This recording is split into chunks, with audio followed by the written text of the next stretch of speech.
Indian अर्थव्यवस्था नीचे जा रही है। $1 90 इंडियन करेंसी के बराबर है। 90 इंडियन करेंसी। अचानक जब हम सोचते हैं तो 1.5-2 महीने पहले यूनियन बैंक ऑफ इंडिया के इकोनॉमिस्ट की दी गई एक रिपोर्ट के मुताबिक इंडियन करेंसी यानी अमेरिकन टैरिफ और दूसरे ग्लोबल क्यू प्रेशर इकोनॉमी ने कहा था कि 1 मार्च तक जो इंडियन करेंसी बढ़ेगी वह 90 प्रति डॉलर हो जाएगी। इसी तरह बोफ नाम की एक इंटरनेशनल करेंसी एजेंसी है जो इंडियन बेस्ड है। आपको याद होगा कि उन्होंने 2-3 महीने पहले क्या कहा था, क्योंकि अचानक तो उन्होंने कहा कि दिसंबर तक यानी नवंबर के पहले हफ्ते तक इंडियन करेंसी वापस 84 रुपए पर आ जाएगी। वह भी चला गया, यानी पूरा कैलकुलेशन अचानक बदल गया। पहले सरकार ने कहा था कि नवंबर के आखिर तक या कच्चे तेल से टैरिफ खत्म कर दिया जाएगा।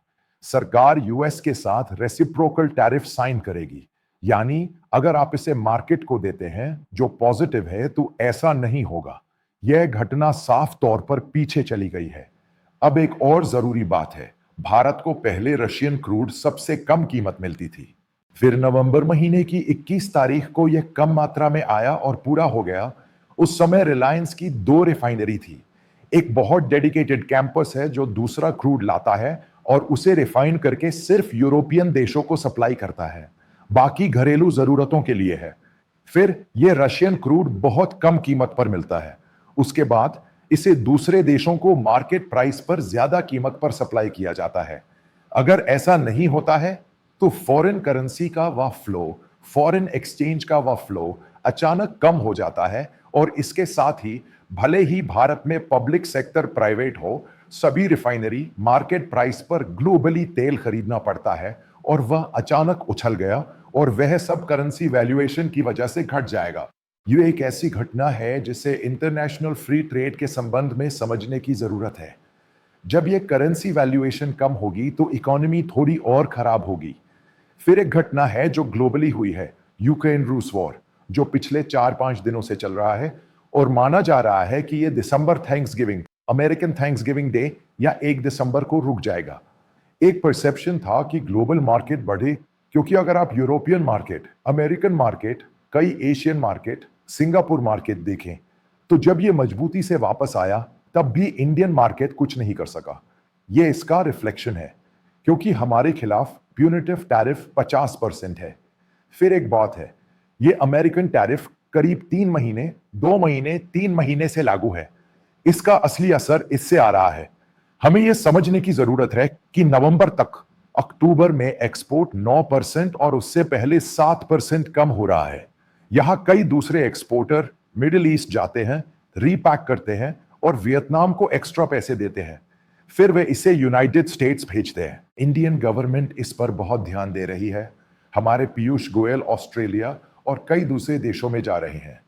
वे कई देशों के साथ टैरिफ एडजस्ट करने के लिए बहुत कुछ कर रहे हैं। यह डोमेस्टिक मार्केट के लिए कोई मुद्दा नहीं है। ऐसा इसीलिए है क्योंकि यह प्रोडक्ट विदेश जाना चाहिए, विदेश से डिमांड बढ़नी चाहिए, क्योंकि यहां यह कई तरह से सरप्लस में आ रहा है। फिर आप देखिए कि इसका भारत की इकोनॉमी और जॉब्स पर क्या असर पड़ता है। आप देखिए, हमारा बैंकिंग सेक्टर कम हो रहा है, इसका स्टॉक कम हो रहा है। इसी तरह आईटी सेक्टर हमेशा बढ़ रहा है। भारत में H1B अमेरिकन टैरिफ अच्छा नहीं है। भारत और अमेरिकी सरकार के बीच रिश्ते अच्छे नहीं हैं, यानी सेंटिमेंट और आईटी घटना असल में नहीं हो रही है। भारतीयों की सारी दिक्कतें, जिसमें H1B वीजा भी शामिल है, इसके अंदर है। यानी H1B वीजा जो कई भारतीय कंपनियों के लिए अच्छा प्रॉफिट कमा रहा था, वह भी काफी कम हो जाएगा। फिर उस पर बहुत बड़ा रिटर्न मिलेगा एक्सचेंज और जॉब मार्केट पर। एआई से जुड़े कई भारतीय हैं, कई नौकरियां जाएंगी। यह एक ऐसा मामला है जो मायने रखता रहे। यह सिर्फ एक मुद्दा नहीं है, बल्कि अहम मुद्दा भारत और अमेरिका के बीच का रिश्ता है। आपको अमेरिकी टैरिफ याद होगा। कई यूट्यूबर, कई सैटेलाइट चैनल अब यूरोपियन देश भारत में इसे बनाएंगे, अब वे इसे बनाएंगे, जापान इसे बनाएगा। मैंने उस दिन कहा था कि अगर अमेरिका के साथ रिश्ते ठीक नहीं हैं तो सभी देश भारत को बुरा मानेगा, यानी रूस और यूक्रेन कहने वाले यूरोपियन देशों का होना ही समस्या है।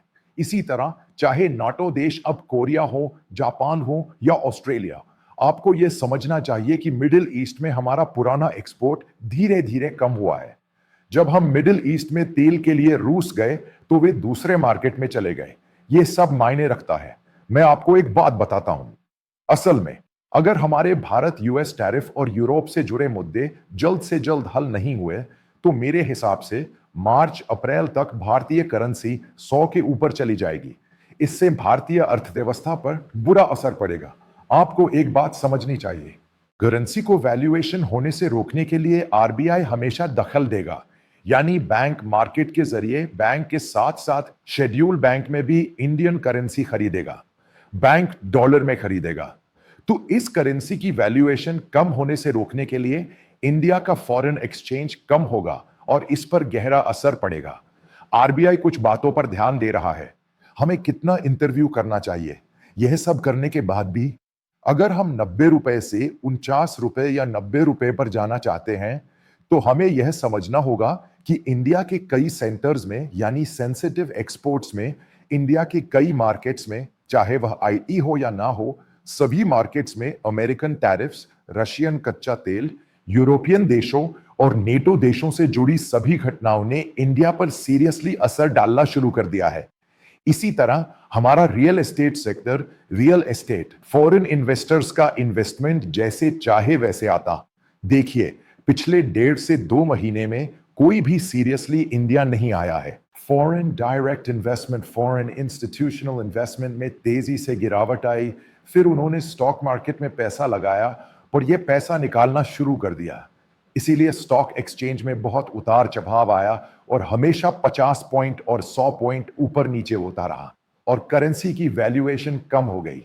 उसके बाद इन्वेस्टर्स का इंडियन मार्केट से भरोसा उठ गया। इसी वजह से करेंसी, चाहे वो इंडियन स्टॉक एक्सचेंज हो या इंडियन कॉर्पोरेट्स, इस समय यानी त्योहार के दौरान अच्छी तरह नीचे जा रहा है।